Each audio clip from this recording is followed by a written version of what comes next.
Mga kawakaan, 26. Ang papuri di angkop sa taong mangmang, parang ulan ng yelo sa tag-araw o panahon ng anihan. Ang sumpang di nararapat ay hindi tatalab, tulad lang ito ng ibong di dumadapo at lilipad-lipad. Ang latigoy para sa kabayo, ang bukado'y para sa asno. Ang pamalo naman ay sa mangmang na tao. Huwag mong papatulan ng isang mangmang at baka lumabas na higit ka pang mangmang. Sagutin mo ang mangmang ayon sa kanyang kahangalan upang hindi niya isipin na siya'y may katuwiran. Ang magpadala ng balita sa mangmang ay napakadelikado para mo na ring tinaga ang mga paa mo. Kung ang paang pilay ay walang kabuluhan, ganoon din ang kawikaan sa bibig ng mangmang. Ang isang papuring sa mangmang iniuukol ay parang batong nakatali sa balat ng tirador. Ang isang kawikaan sa bibig ng mangmang ay tulad ng tinik sa kamay ng lasing.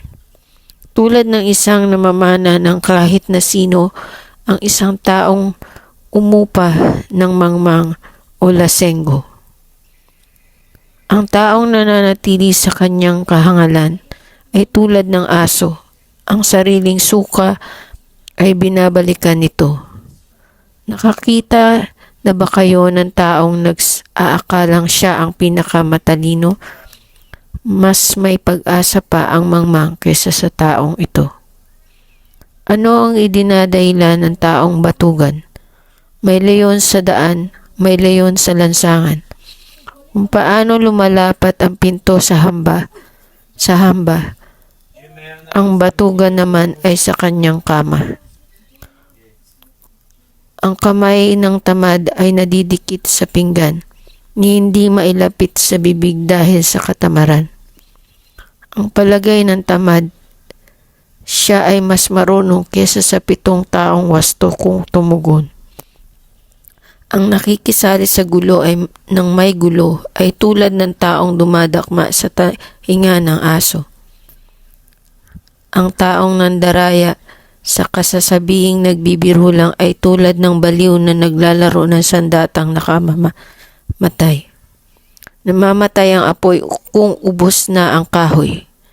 Nahihinto ang away kapag walang nanunulsol. Kung ang bagay nagdidikit dahil sa pag-ihip, nagliliyab ang apoy kung maraming gatong. Patuloy ang labo kung maraming mapanggulo. Ang chismis ay tulad ng masarap na pagkain. Masarap pakinggan, masarap namnamin. Ang matamis ngunit mapakunwaring salita ay parang pintura ng mumurahing banga. Ang tunay na damdamin na mapagkunwari ay maitatago sa salitang mainam. Matamis mapakinggan ngunit huwag paniwalaan sapagkat iyon ay bunga ng kanyang pagkasuklam.